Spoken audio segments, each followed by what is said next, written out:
ஈரம் விழுந்தாலே நிலத்திலே எல்லாம் துளிர்க்குது. நேசம் பிறந்தாலே உடம்பெல்லாம் ஏனோ சிலுக்குது.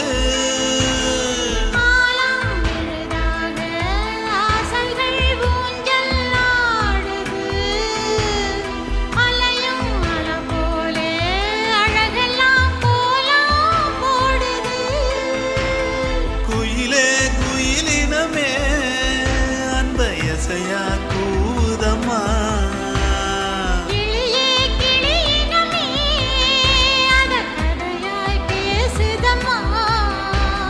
கதையாய் விடுகதையா